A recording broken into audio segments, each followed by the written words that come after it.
Hi, welcome back to Chess for Sleep. In our last video, we took a look at Alireza's victory over Magnus in the quarterfinals of the absurdly named Freestyle G.O.A.T challenge.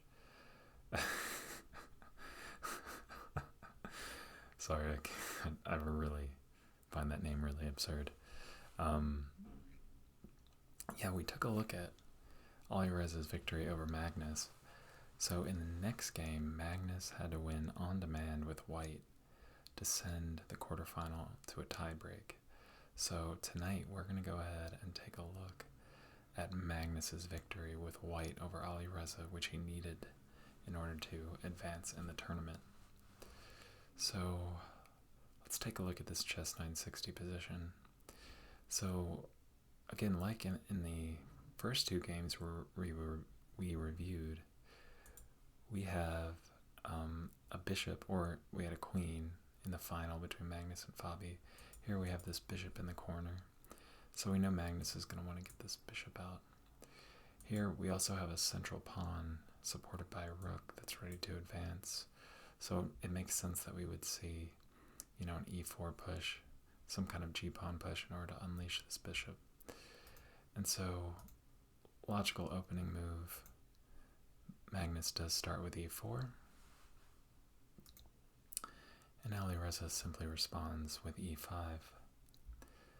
And now, again, we want to unleash this bishop, so that's what we get next. We get g3. The bishop, of course, is blocked in for now, but of course that might change one day. d4 is ever played, or d5. This bishop can have a lot of scope, be very good on this diagonal. And now we get c6 from Alireza. Again, we saw in the final between Fabi and Magnus, the c6 move ended up being a huge problem for Fabi. Here, we see right away this queen is now getting some scope, and we talked about that before as well, that getting the queen some scope early in these chess 960 positions is a priority. And we see that with Magnus as well, with c3.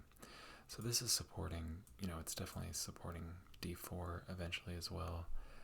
But yeah, getting this queen, this queen being able to get active if capture happens here, is an important, consideration when you play this move as well. And g6 from Alireza. And so, so far so symmetrical. Just some perfect symmetry so far through the first three moves. And that's actually going to continue here for a little bit.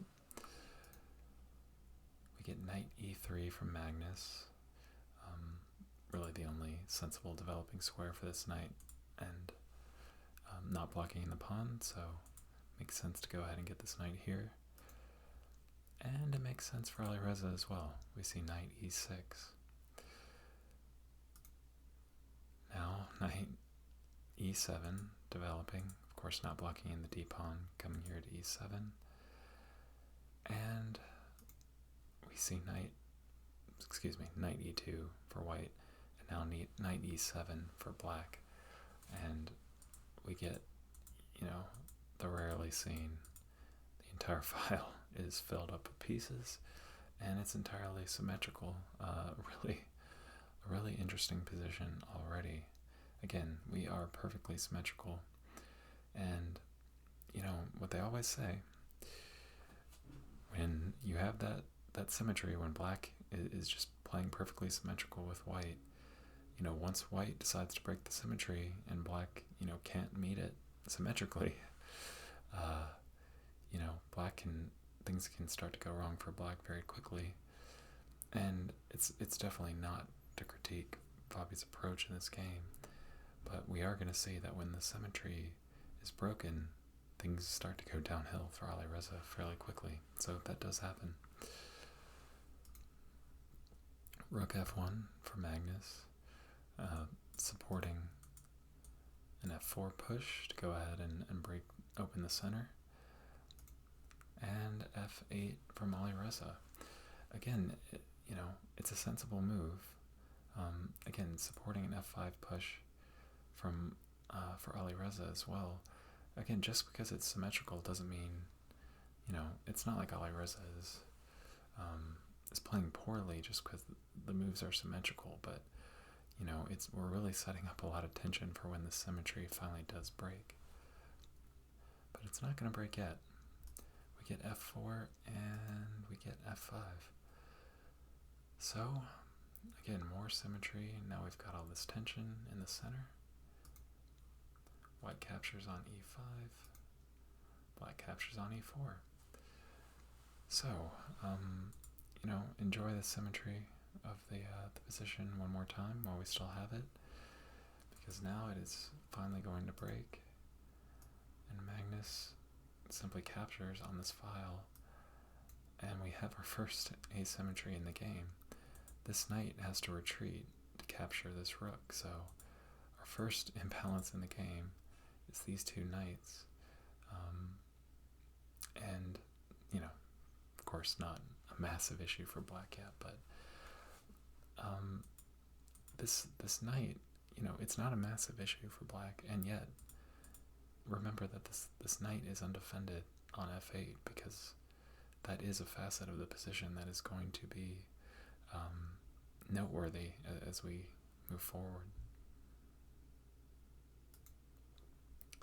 And now queen takes e4. Again, this c3 move, was always allowing white to recapture here with the queen and get the queen active. And black does the same. And now, we could have a queen trade, and, we'd have a pretty equalish position, probably basically dead equal at that point, because, again, except for the knights, and if white did just exchange here, black is getting a little more active himself. So this is very close to equal, which is obvious. So, Magnus, of course, has to win, so there's no way he's trading queens. So he has to avoid trading queens, but it's a little more than that. Here, Magnus doesn't just, he's not playing a passive move to avoid trading queens. Magnus actually has a good move here. And by good, I mean one that poses a problem for Alireza. The computer actually wants queen a4, and from here, we see that, we're preventing black from castling. So, that's something to consider. What Magnus plays is queen b4, and this is actually an attack on b7, and we're keeping this knight under fire, and we're x-raying this undefended knight on f8. So all of a sudden, Alireza has to decide how he wants to deal with this pressure from white. And it's, at this point, black has multiple options that are all relatively fine. So let's go ahead and take a look at a couple of them that Alireza didn't play. So the computer suggestion here is a5. And here, basically, white, first of all, white can take here, but we would get a trade. We would get this, and this is close to equality, even with, this queen is looks kind of menacing near the king, but again, this rook's infiltrating as well. So that wouldn't be good for white. White can back up and again keep this diagonal under pressure, but here bishop g7, and this knight is now defended. So, let's say white castles here. Now, knight c8. So, this knight's no longer under pressure, and this knight is protected. And, white's position isn't, there's nothing special going on here for white. This knight can reroute. And, yeah, white doesn't have any attack to really build here. Of course, this bishop is blunted on the diagonal. So, and yeah, this knight can't move. This knight's under fire from the queen. So, a5 would have been a nice response here. Maybe, Alireza was a little worried about moving this pawn and the the safety of his king. Maybe he was worried about the safety of his king if white took here. But either way, Alireza didn't play a5. Another option was king c7. And again, maybe you might think this looks a little shaky. Well, yeah, it does look a little scary, especially when you consider that knight c4 is right there for white. And, maybe this move was why Alireza, didn't go with this. And the computer notes, though, that black can simply take this. And, maybe Alireza didn't consider that because in this kind of position, you would assume that holding the bishop pair would be really important. And for a human, it's still very reasonable that you would want to hold on to the bishop pair. But after knight e6, the computer wants to go king c2 with white as well. But here, what exactly is happening? You can go d5, bring the queen back, and there's just no issues for black. It's not very active for black. But, here you can go ahead and threaten this, or not threaten, you're forcing the queens off. And again, the black's down the bishop pair, but these knights can actually get to some decent squares. And, black certainly isn't getting blown off the board. So, and again, you've gotten the queens off. So, that would have been an interesting option as well, this king c7 move. Another option is simply castles, and we're defending here. The thing is, white's getting d4 in here, and now this queen has to move. And where's the queen going? If you went here, you'd be losing the knight. So you have to keep this knight defended. So, if you go here, you get h4, and now you're sitting on f6, and black is like in this corner. And to be fair, white though, the position again, it's not quite, it's not super active yet at this point either. The computer thinks the best is king d2. Black can go knight f5, so rook f1, and it's uncomfortable. The computer actually says queen e7 here, again threatening the queen trade.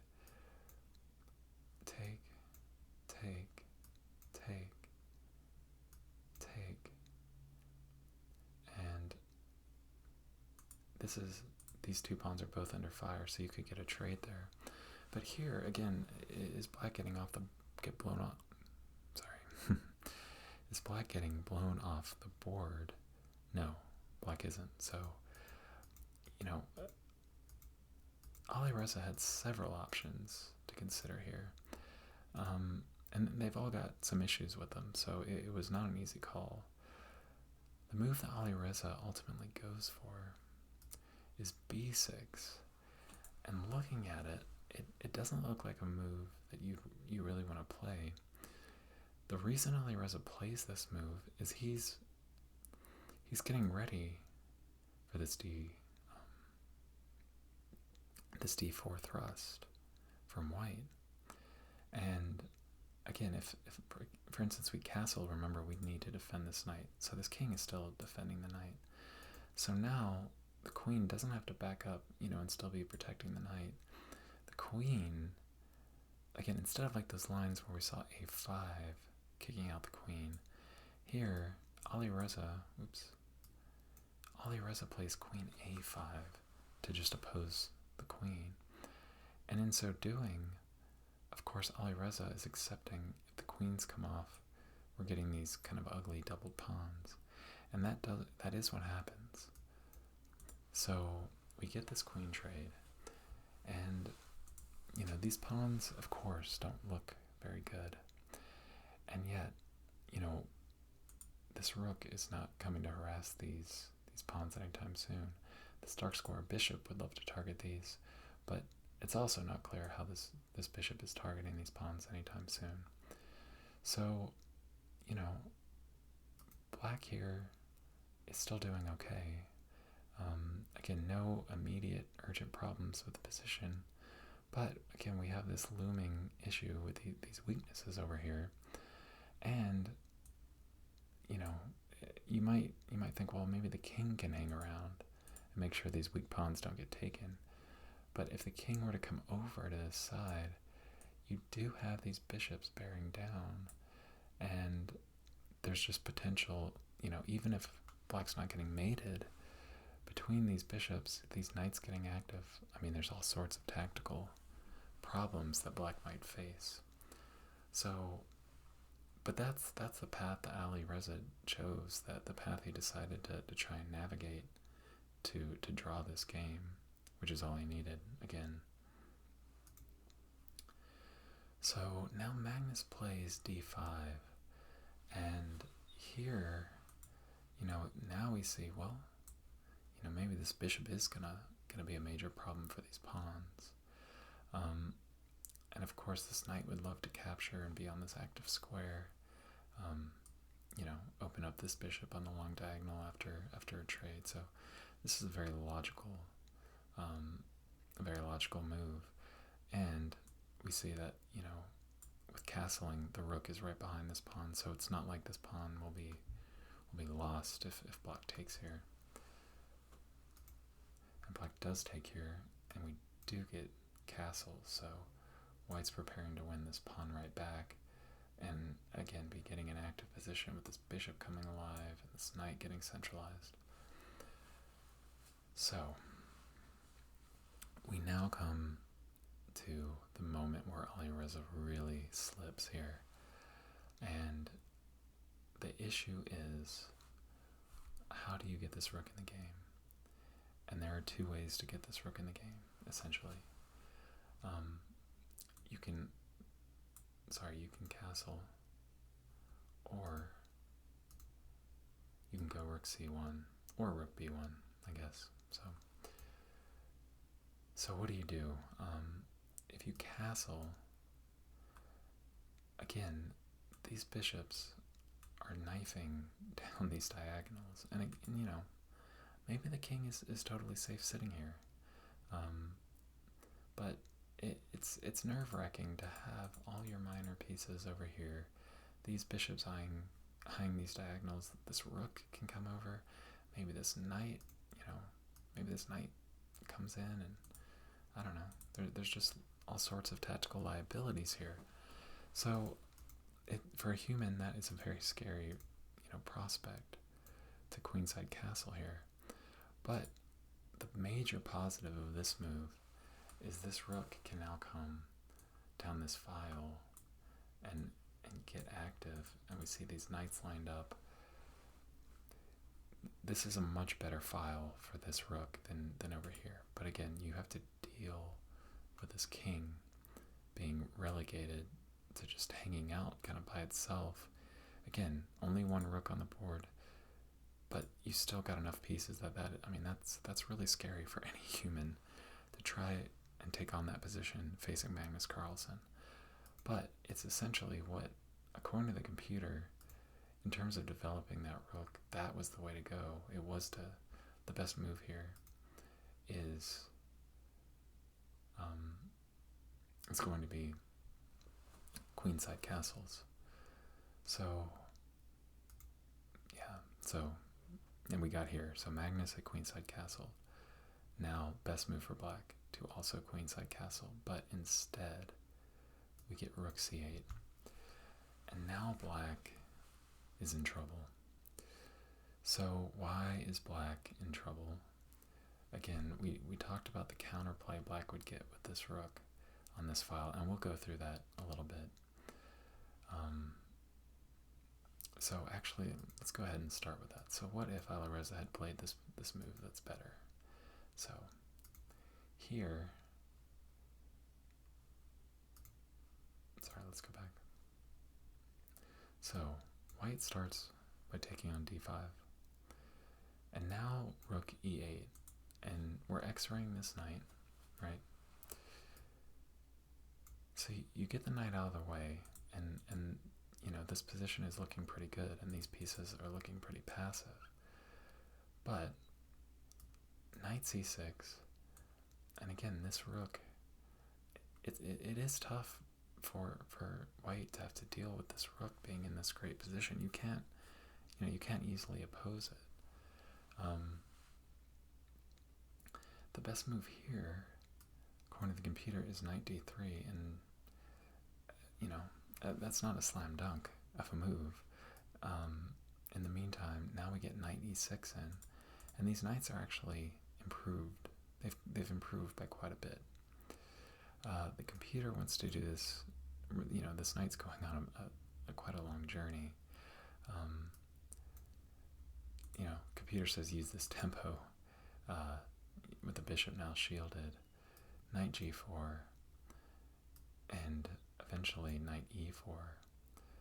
And now all of a sudden you have knights that are getting much more active.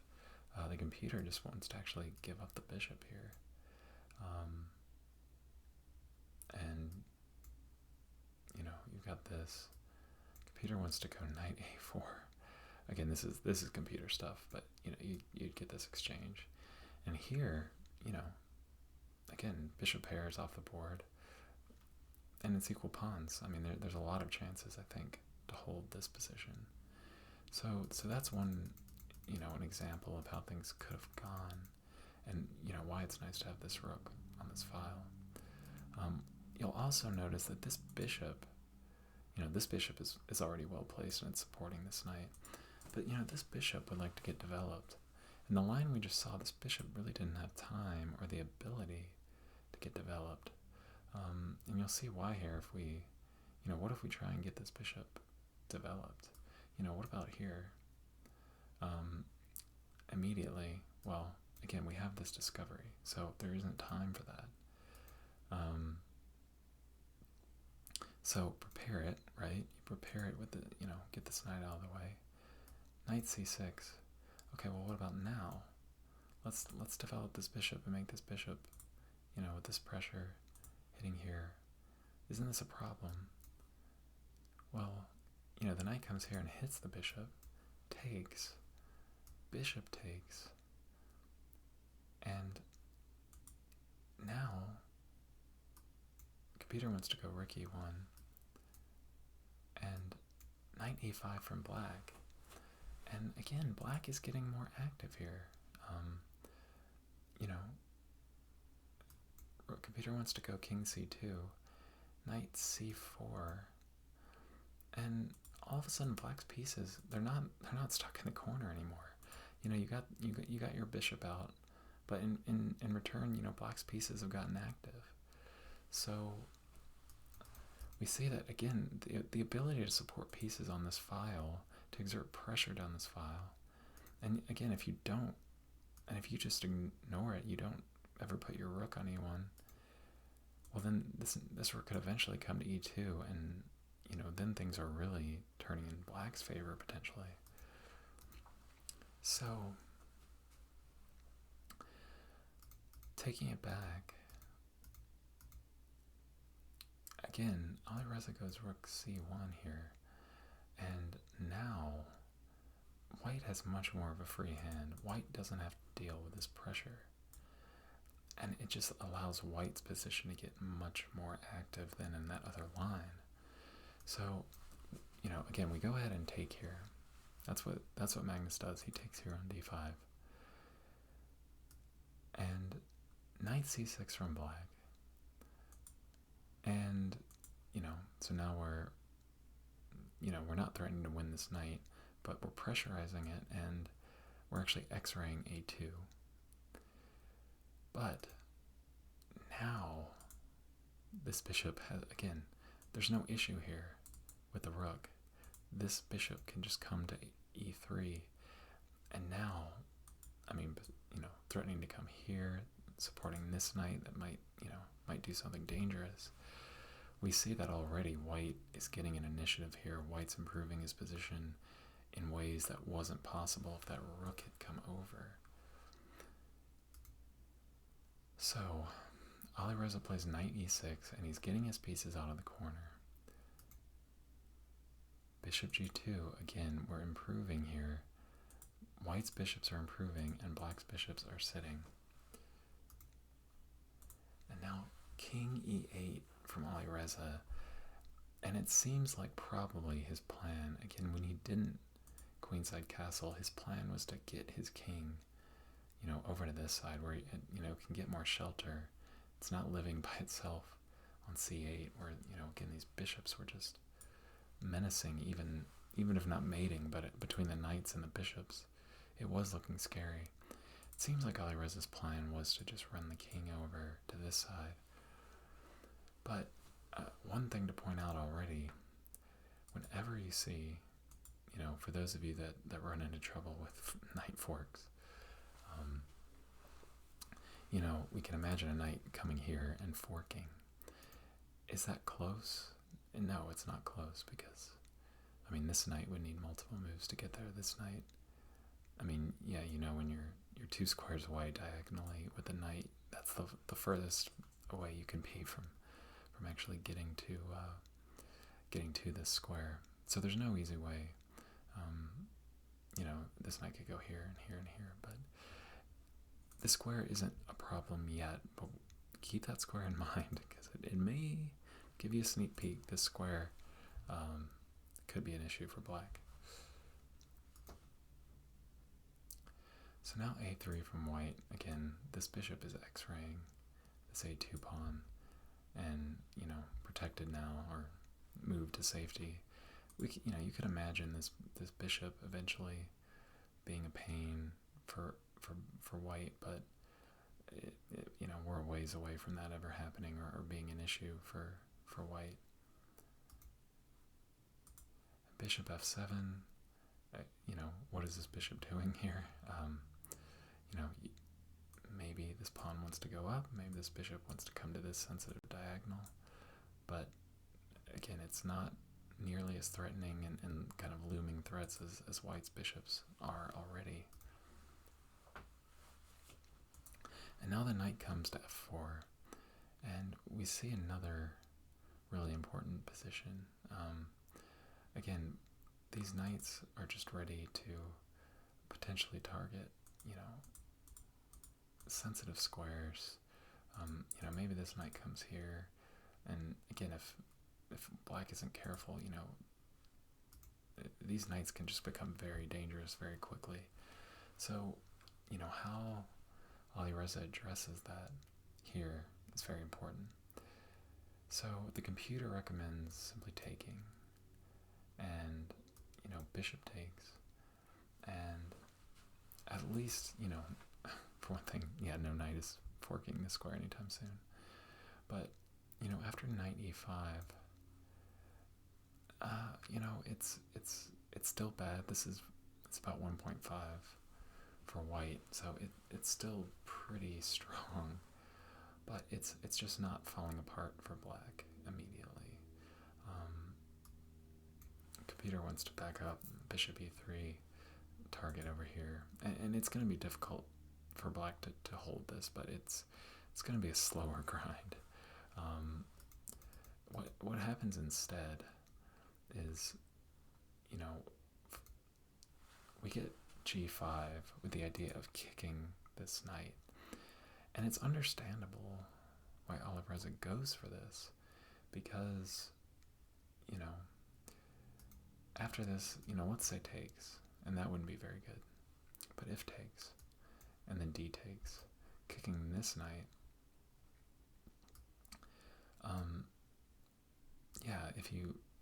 if you try and get this knight somewhere, you'll quickly realize that there's no square for it. So you have to pin this pawn, h6, and you'll notice again that there's nowhere for this to go. You get rook f1, g4. This is just a crazy computer line. Bishop h3. Just this line is really funny. I mean, you've just got this knight hanging the whole time. And again, can't take that because that rook is hanging. So it's you see why maybe Alireza thought that, again, you can't really take here, that's a very messy position. So Magnus, he may have just been expecting this from Magnus, which is still good for white. It's still good for white, but it's not as good as what we see in the game. Here, this bishop is all of a sudden, strong.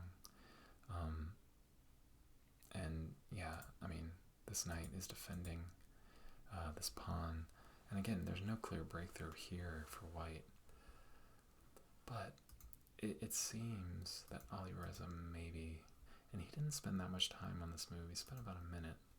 G5. And then quickly Magnus played knight h3. And this move is actually very powerful. It might not seem that powerful. It is very powerful. For one thing, it's a tempo on this pawn. You have to defend this pawn, first of all. You could start by, you could attack the rook or something, but eventually you have to just defend this pawn. And, you could see how this could be missed. For one thing, it's a backwards knight move, which we talked about Magnus missing in the game against Fabi. But it's also, it's putting the knight on the edge of the board temporarily. But this knight, you'll see, we talked about the square. This knight all of a sudden has a very dangerous route to get to this square. And, it's not saying a fork is unstoppable, but, with this configuration of pieces, we see how a check here, a knight landing here gets very, very dangerous for black. So, did Alireza see that? I'm thinking not, because we see on this next move, h6 to defend the pawn. He spent quite a bit of his remaining time, and I think he just saw, yeah, this is actually a huge problem. This knight rerouting is a massive problem. That's what Magnus plays next, knight f2, and now it's already bad for black. It's nearly, the engine has it as nearly 2.0 now. So, again, Alireza wanted to get this bishop out somewhere active, and he does that. Oh, excuse me. That was an option given by the engine. It's not what he did. He goes d6 here.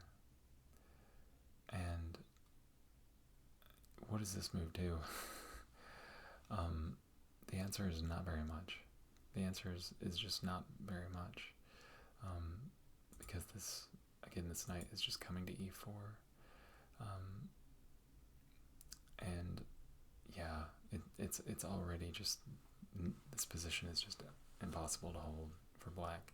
This move didn't really matter, but at the end of the day, the engine wants to go here, g4, and again, at least you're improving this piece.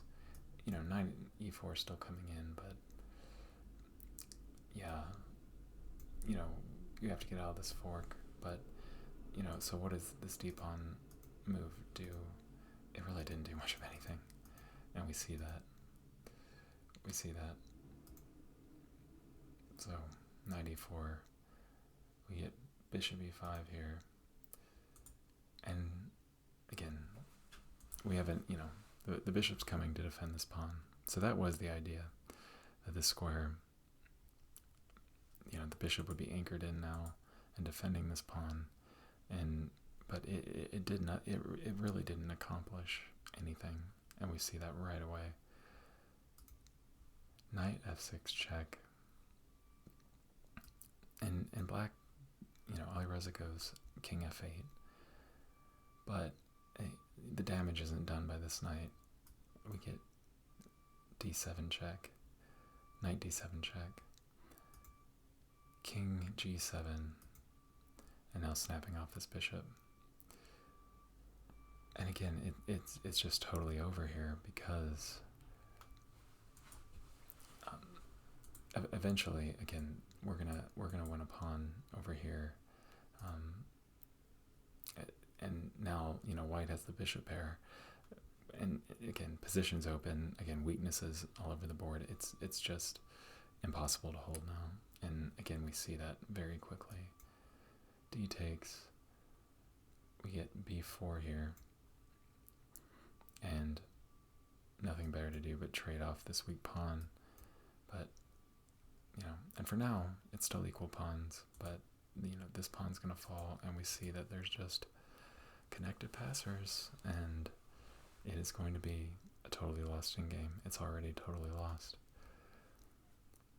Bishop h5, recommended by the computer. It's not any better. There's nothing to do here. Alireza goes g4. Again, it's impossible to just, it's impossible to complicate things at all now. The king is just going to support these pawns, and we see that. The rook comes over. Again, you're threatening a5 here, but it's not a threat. White's attack is too quick here. White's coming in, and we get that right away. So, threatening to take the knight with check, unveiling the attack on this knight. So black has to address this, and nothing really better than taking. So it's basically a trade. The knight comes in, but now we pin this bishop, and it's lost, of course, but Alireza is still kind of fighting here. He gets out of the pin, and now white finally captures this pawn, which has been sitting here weak under the eye of this bishop virtually the entire game.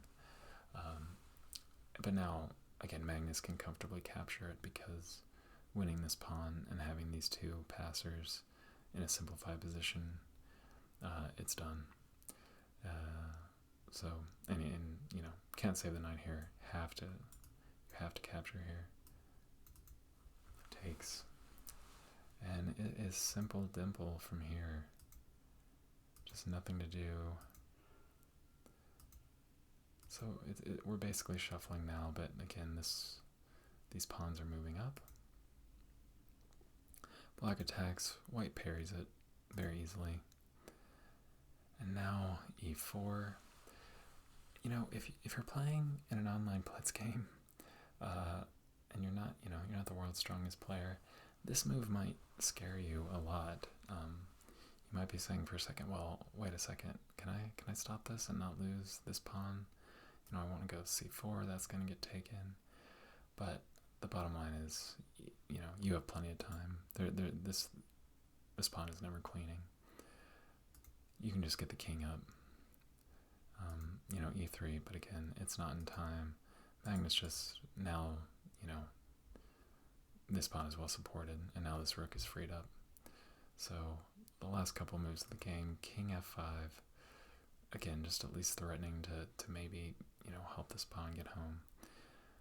But Magnus here just has rook a8, and the idea here is simply get behind the pawn. This pawn's never going anywhere, and get the king up, attack this rook, get the pawns off the board, and that's the game. One final note that I thought was kind of funny, a lot of moves when we get near the end here, but if you play king c3 here and just attack the bishop, black can respond to e2 because, of course, black's threatening to queen. So here white is totally winning still because white has rook a1 to come back and defend. So black, could try at least trading out these bishops here, and say white just goes for this, king e4, and this is still totally winning for white because with king d2, you're just winning this pawn, and again, you've still got your passers that are that are still good, and they're still winning the game. If king d4, rook a6, can't take that, back up. This would have been a little more complicated, but, it's still totally winning. You can come over, and again, you're giving that up, you're winning this, and now you've got your connected passers. Anyway, I just thought it was interesting that this move, king b4, doesn't win, because I was kind of thinking initially, well, you have enough time to just win with these connected passers, and this might just illustrate that. Well, these are complicated in games, these rook in games with these connected passers, and these, there's exceptions for when they don't win. But here, so king e3 to shepherd this pawn home, and again, you think, well, white's surely still winning here, right? With this move, or even this move. And that's kind of what I thought, because I thought initially, well, white has enough time here. And again, you have to give up the rook. But what about here? Isn't this still getting home in time? Rook b1 check here, and isn't this pawn queening, or this pawn queening? And it's more complicated than it had to be. King d3, c6, and this pawn is just queening. King c4, this pawn, it's queen. White's winning. Why isn't white winning? Yeah. I mentioned that in the Magnus Fabi game, that these checkmating motifs, or no, sorry, it was the other Magnus Alireza game. These checkmating motifs in these rook in games, you can get checkmated when you're not expecting it, or just the threat of it, saves black, and that's the case here. These pawns aren't fast enough because you lose a tempo because there's a mate threat, which I just thought was kind of cool to take a look at. But anyway, of course, Magnus, he played the best move the easiest way, which is just to get behind this pawn and make sure it's never queening. So that's the game. I hope you guys enjoyed it. Yeah, Magnus came storming back, as we tend to expect with the champ, the GOAT. Well deserving of that GOAT title. No offense to Gary, of course, but yeah, that was an interesting game. So next video, we are actually going to start our preview series for the candidates coming up. We're going to review some classic games of the candidates for the next World Championship match. So hope you guys join me for that. Until then, hope you're doing well in your life, and yeah, I'll join you in the next one. Bye.